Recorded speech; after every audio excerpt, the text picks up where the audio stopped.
Hello students, आज हम अपना चैप्टर 4 डाटा हैंडलिंग आगे कंटिन्यू करने जा रहे हैं, जिसके अंदर हम पेज नंबर 108 एक्सप्रेशंस के बारे में डिस्कस करेंगे। एक्सप्रेशन के अंदर आपकी जो एक्सप्रेशन की टाइप्स है, फर्स्ट ऑफ ऑल तो एक्सप्रेशन होता क्या है। An expression is in Python is any valid combination of operators and atoms. That means जो आपके ऑपरेटर्स होते हैं, for an example plus minus, ये प्लस में साथ में एटम्स। एटम्स की डेफिनेशन भी अगर आप ध्यान से देखें तो ऊपर दी गई है पेज नंबर 108 के ऊपर। An atom is something that has a value. कोई भी ऐसी चीज जो कि कोई वैल्यू रखती है, जैसे कि आइडेंटिफायर्स, लिटरल, स्ट्रिंग्स एटसेट्रा, या list, tuple, sets, dictionary etcetera, इन सभी को एटम्स कहा जाता है। फॉर एग्जाम्पल अगर हम बात करें तो ए प्लस बी जब हम लिखते हैं तो उस केस के अंदर ए और बी जो है वो हमारे एटम्स कहलाएंगे और प्लस जो है वो ऑपरेटर कहलाएगा। तो कोई भी ऐसी जो स्टेटमेंट है, जैसे ए प्लस बी या एक्स प्लस वाई, इस तरीके से जो हम लाइन लिखते हैं उसी को एक्सप्रेशन कहा जाता है। An expression is composed of one और मोर ऑपरेशन। कई बार हमारा एक ही ऑपरेशन होता है, कई बार एक से ज़्यादा भी ऑपरेशन हो सकता है। अब जो हमारी एक्सप्रेशन की टाइप्स हैं वो दी गई हैं। नंबर 1 अर्थमेटिक एक्सप्रेशन, जिसके अंदर आपके एक्सप्रेशन के अंदर नंबर्स होंगे, जैसे कि इंटीजर, फ्लोटिंग, कुछ भी हो सकते हैं। साथ में कोई एक अर्थमेटिक ऑपरेटर होगा। अर्थमेटिक ऑपरेटर का मीन्स यहाँ पर प्लस माइनस डिवीजन से है। दूसरा है रिलेशनल एक्सप्रेशन। रिलेशन एक्सप्रेशन के अंदर भी आपके ऐसे ही कोई नंबर्स वगैरह होंगे या वेरिएबल्स होंगे, लिटरल्स भी हो सकते हैं। And any valid type of relational operator. Relational operator कौन से होते हैं, जैसे कि less than, greater than, less than equal to, greater than equal to, या इक्वल टू चेक करने वाले ऑपरेटर्स, ये आपके कहलाते हैं रिलेशनल ऑपरेटर्स। एंड इसके अलावा है आपके जो वो हैं तीसरे टाइप के ऑपरेटर, जिन्हें कहते हैं लॉजिकल एक्सप्रेशन। लॉजिकल एक्सप्रेशन के अंदर आपके जो एक्सप्रेशन आएगी उसके अंदर वेरिएबल्स, लिटरल्स होंगे, साथ ही साथ आपके क्या होंगे, कुछ ऑपरेटर होंगे, जैसे कि और operator, and operator, note operator. String expression कहता है, स्ट्रिंग एक्सप्रेशन जो आपकी एक्सप्रेशन है उसके अंदर जो आपके स्ट्रिंग्स होंगे, स्ट्रिंग के साथ दो ऑपरेटर हो सकते हैं, या तो प्लस या मल्टीप्लाई। प्लस ऑपरेटर जो होता है उसको कहते हैं स्ट्रिंग एक्सप्रेशन के अंदर, इंस्टेड ऑफ एडिशन के यहाँ कंकैटिनेट ऑपरेटर कहा जाता है इसको। जबकि जो मल्टीप्लाई वाला है आपका, उसे जिसको हम स्टार कहते हैं, स्टार को इसे यहाँ पर रेप्लिकेशन ऑपरेटर कहा जाता है। तो देखिए अब मैं आपको करके दिखाता हूँ कि अगर मैं यहाँ पर इस तरीके से लिख रहा हूँ एक स्ट्रिंग, जैसे कि मैंने लिखा एंड प्लस, मान लो एक अनदर वर्ड लिख दिया, जैसे कि एग्जाम्पल में दिया हुआ है देन। अगर मैं इस तरीके से लिखकर एंटर करता हूं तो नोटिस कीजिए जो मेरा आंसर आ रहा है वो क्या आ रहा है, एंड देन। दैट मीन्स दोनों शब्द को इकट्ठा कर दिया, कंकैटिनेट कर दिया, जोड़ दिया। कंकैटिनेट का मतलब होता है जोड़ना। तो यह एक तरीके से दोनों शब्दों को जोड़ दे रहा है, इसी को कंकैटिनेट कहा जाता है। तो स्ट्रिंग के केस में प्लस जो है वो एडिशन ऑपरेटर ना होकर क्या काम करता है, कंकैटिनेट का काम करता है, दोनों को जोड़ देता है। इसी तरीके से अगर मैं लिखता हूं इस तरीके से A N D and multiplied by, यहाँ पे मल्टीप्लाइड बाय नहीं रेप्लिकेटेड बाय कहलाएगा, रेप्लिकेशन कहलाएगा। अगर ऐसे करते हैं तो देखिए A N D and word को ही 2 टाइम्स यहाँ पर क्या कर दिया गया है, लिख दिया गया, जिसको कि एंड कर दिया गया है। तो इस तरीके से इस काम के लिए अगर हम चाहें तो स्ट्रिंग के अंदर प्लस और मल्टीप्लाई साइन का यूज कर सकते हैं। Plus is as a concatenate operator, और स्टार जो है वो किस तरीके से यूज होगा, स्टार एज ए आपका रेप्लिकेटर ऑपरेटर के रूप में यूज किया जाएगा। Now come to page number 109, जहां पर आपका एक एग्जांपल दिया गया है जिसके अंदर कुछ वेरिएबल्स दिए गए हैं और आपको इवेल्युएशन का तरीका बताया गया कि किस तरीके से आपकी जो एक्सप्रेशन है वो इवेल्युएट की जाती है। तो नोटिस कीजिए जैसे कि यहाँ कुछ वेरिएबल्स दिए हैं, अगर मैं भी इसको इस तरीके से ही प्रोवाइड कर दूँ तो जैसे कि सी एच इजिकल टू 5, ये एक वेरिएबल मैंने यहाँ पर दे दिया इंटीजर टाइप का। आई इजिकल टू 2 ये प्रोवाइड करा दिया। एफ एल इजिकल टू 4 ये प्रोवाइड करा दिया। डी बी इजिकल टू 5.0 ये हमने यहाँ पर प्रोवाइड करा दिया। Other than this f d is equal to 36.0 provide करा दिया, फ्लोट टाइप करा दिया। अब मैं एक्सप्रेशन देने जा रहा हूँ यहाँ पर कैलकुलेशन के लिए। ए इजिकल टू ब्रैकेट के अंदर c H plus i divided by d b. तो देखिए अगर मैं ये एक्सप्रेशन देता हूँ तो मेरा आंसर क्या आता है। तो आंसर अभी चेक करने के लिए मुझे क्या करना होगा, प्रिंट स्टेटमेंट देनी होगी, प्रिंट ए करना होगा। तो देखिए मैंने प्रिंट ए किया तो मेरा आंसर आ गया 1.4। आप चेक करें तो आपको पेज नंबर 110 के ऊपर इसे सॉल्व करके दिखाया गया और आंसर दिया हुआ है कि a इजिकल टू 1.4। तो मेरा भी यहाँ पर ये कैलकुलेशन करके आंसर आ गया a इजिकल टू 1.4। इसी तरीके से अगर मैं करता हूँ b is equal to f D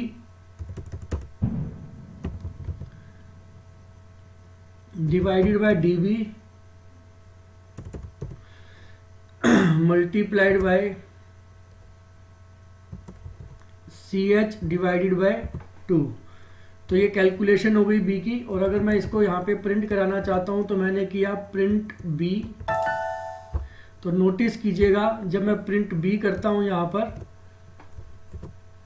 और एंटर करता हूँ तो आंसर आ रहा है 18। तो आप देख सकते हैं ये आपका 18 आपका यहाँ पे शो किया गया पेज नंबर 110 के ऊपर। ये आपका आंसर शो कर रहा है कितना, 18 आंसर आ गया। अब यहाँ पर जो है कहते हैं कि जब ये डिफरेंट टाइप की आपको वैल्यूज़ प्रोवाइड कराई गई हैं तो इन वैल्यूज़ के अंदर कैलकुलेशन कैसे होगी ये सब समझाया गया इसके सॉल्यूशन के अंदर। नोटिस कीजिएगा जो पहली एक्सप्रेशन है ये वाली जिसके अंदर मैंने लिखा a is equal to C H plus I, तो यहाँ पर जो सी एच की वैल्यू है वो किस टाइप की है, इंटीजर टाइप की है। किस टाइप की है, इंटीजर टाइप की। देन आई की वैल्यू है वो भी इंटीजर टाइप की है। और जब हमने इन दोनों को ऐड किया यहाँ पर सी एच प्लस आई किया ब्रैकेट के अंदर, यहाँ पे सोल्व कर रहे हैं हम, यहाँ पर इसको बोर्ड मास का रूल लग रहा है, ब्रैकेट पहले सोल्व हो रहा है। तो मेरा जो आंसर आ रहा है वो आंसर क्या आएगा, इस पर्टिकुलर पार्ट का कितना आएगा, इंटीजर आंसर आ जाएगा। और जब मैंने उसको डिवाइड किया डीबी, डीबी हमारे पास क्या है, फ्लोट टाइप का है। तो डिवीजन करने पर जो फाइनल आंसर आएगा दैट मीन्स जो प्रिंट ए में स्टोर हो रहा है दैट कम्स टू बी 1.4, वो किस टाइप का आ जाएगा, वो फ्लोट टाइप का आएगा। तो फाइनल आंसर क्या हो गया, फ्लोट आंसर आ गया। तो आप देख सकते हैं एक ग्राफिकल फॉर्मेट के अंदर पेज 110 के ऊपर ये आपको दिखाया गया, शो किया गया कि किस तरीके से ये ग्राफिकल फॉर्मेट आपका बन जाता है।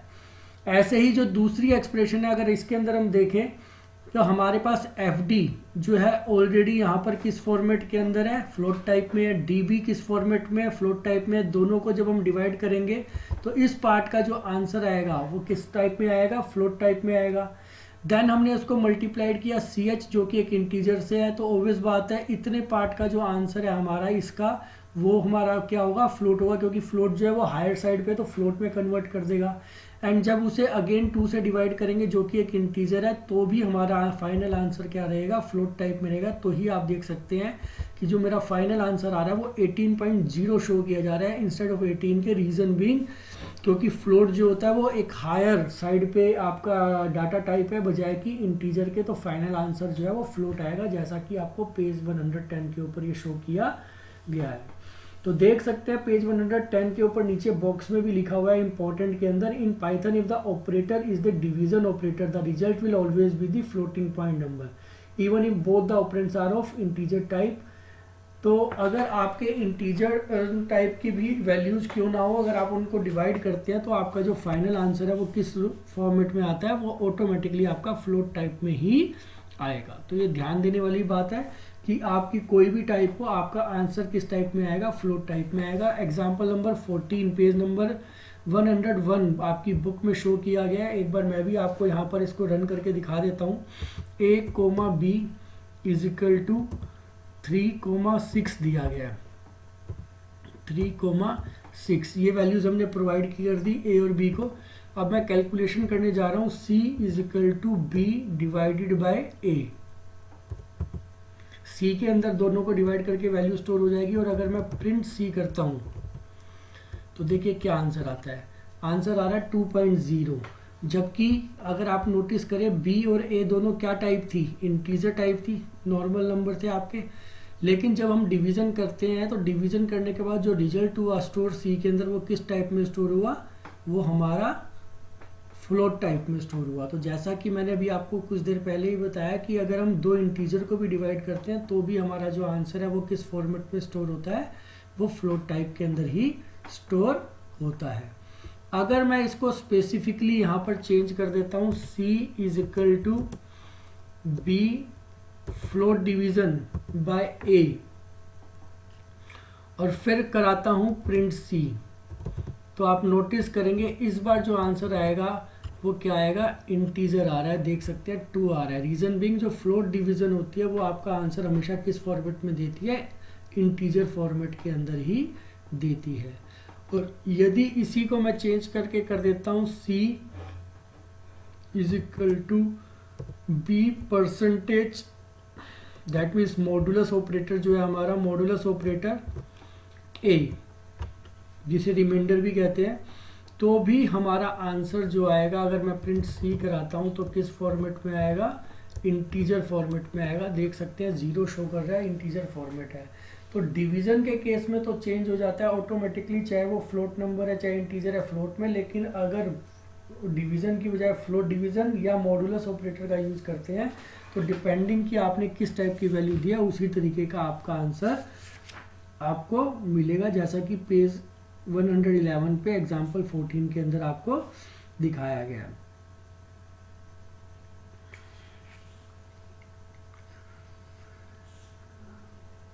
रिलेशनल एक्सप्रेशंस को किस तरीके से इवेल्युएट कर सकते हैं जिसके द्वारा हमारा आंसर जो है ट्रू और फॉल्स फॉर्मेट के अंदर आता है, तो उसके कुछ एग्जांपल दिए गए हैं यहाँ पर।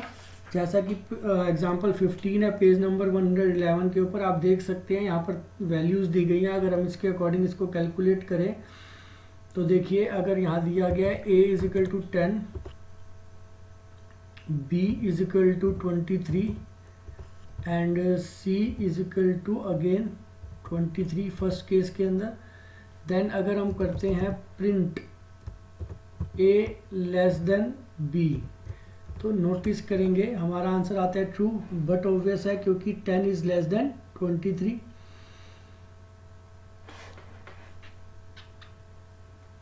अगर हम इसी को करते हैं प्रिंट b, सॉरी हो गया, प्रिंट b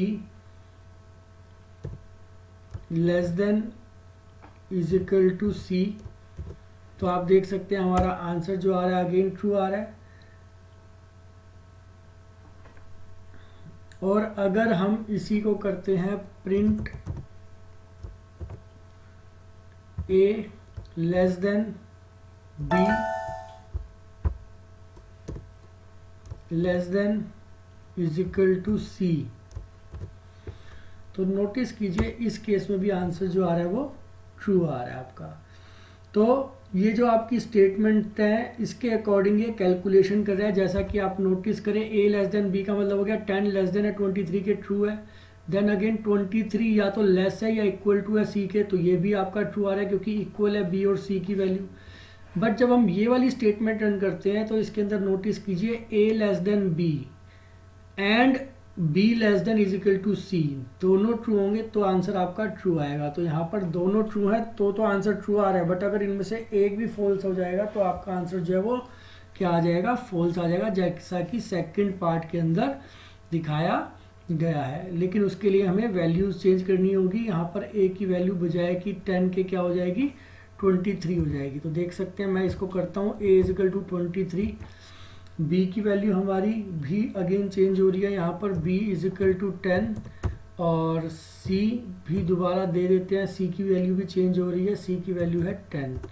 अगर अब हम इन्हीं कॉम्बिनेशंस ऑफ स्टेटमेंट को दोबारा से रन करें, देखिए मैंने फर्स्ट रन की यहाँ पर स्टेटमेंट, कॉपी कर रहा,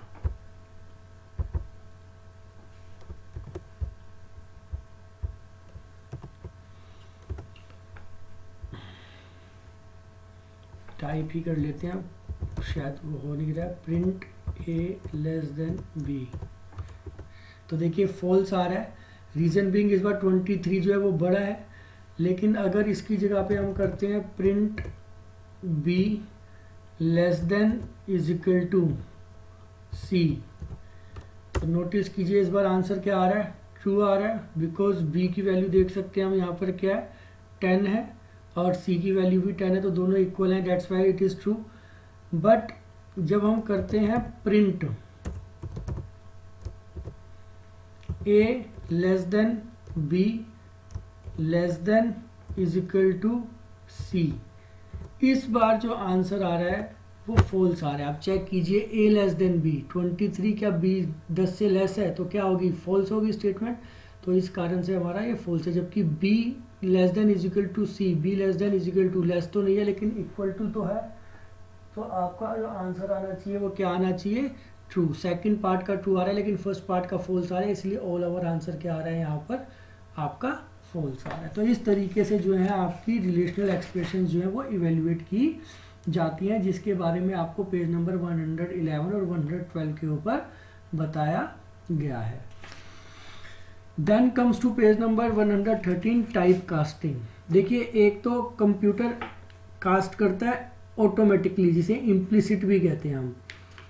दैट मीन्स जैसा कि हमने अभी कुछ देर पहले देखा था कि अगर हमारी दो कैलकुलेशन करते समय वैल्यूज़ के अंदर एक वैल्यू इंट और दूसरी फ्लोट है, तो उस केस में कंप्यूटर इम्प्लिसिटली उसको क्या कर देगा, फ्लोट टाइप में कास्ट कर देगा, हायर साइड वाली जो आपकी डाटा टाइप है उसमें कास्ट कर देगा। लेकिन अगर हम चाहें तो अपने आप से भी किसी पर्टिकुलर वैल्यू की कास्टिंग अर्थात डाटा टाइप को चेंज कर सकते हैं, बता सकते हैं, जिसको कि टाइप कास्टिंग करना कहा जाता है।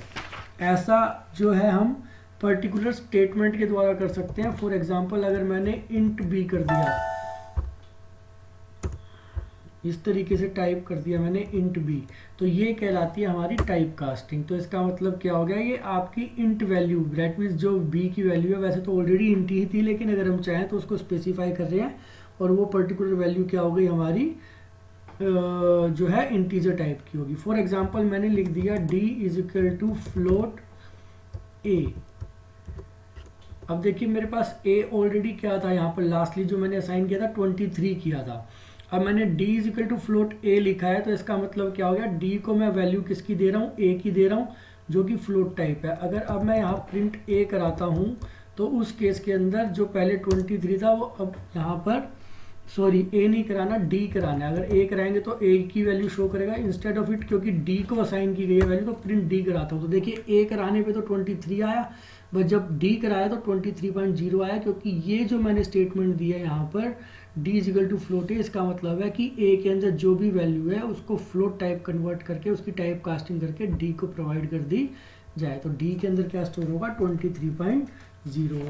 इसको कहते हैं एक्सप्लिसिट टाइप कन्वर्जन या टाइप कास्टिंग। इसके कुछ एग्जाम्पल आपको पेज नंबर 114 के ऊपर दिए गए हैं कि किस तरीके से आप टाइप कास्टिंग कर सकते हैं। नेक्स्ट आ जाए पेज नंबर 115 के ऊपर, जहाँ पर वर्किंग विद मैथ मॉड्यूल के बारे में बताया गया कि किस तरीके से मैथ मॉड्यूल के अंदर आप काम कर सकते हैं। ध्यान दीजिएगा, जब भी आपको मैथ मॉड्यूल का यूज़ करना है तो आपको एक कमांड देनी होगी, import math, that means math library को इंक्लूड करना होगा। ऐसा करने से आपकी मैथ की जो लाइब्रेरी है वो इंक्लूड हो गई। अब इस पर बेस्ड आपके कुछ फंक्शन पेज नंबर 116 के ऊपर आपको दिखाए गए हैं। फॉर एग्जाम्पल जैसे कि अगर मैं लिखूं यहाँ पर मैथ डॉट सील 1.03, तो इसका मतलब है 1.03 को आपने क्या करना है, सील करना है, दैट मीन्स ऊपर की साइड में कन्वर्ट करना है। ऐसा करने पे अगर मैं करता हूँ तो देखिए आंसर आ रहा है 2। इसने राउंड ऑफ किया, सीलिंग की।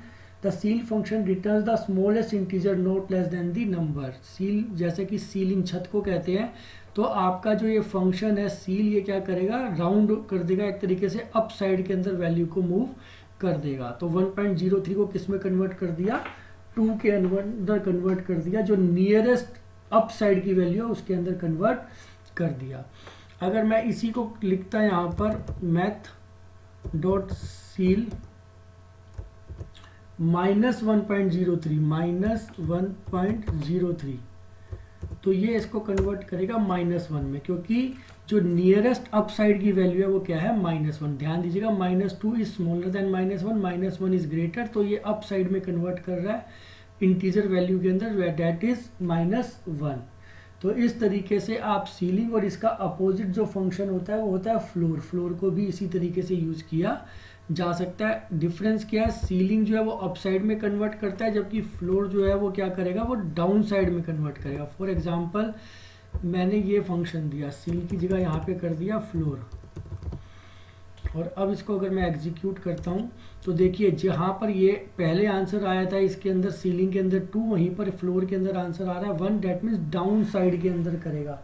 तो this function returns the largest integer not greater than the number, largest but not greater than the number. 1.03 से बड़ा नहीं होगा, उससे पास में तो होगा लेकिन उससे बड़ा नंबर नहीं होगा। और अगर इस वाले फंक्शन के अंदर भी हम फ्लोर यूज करते हैं,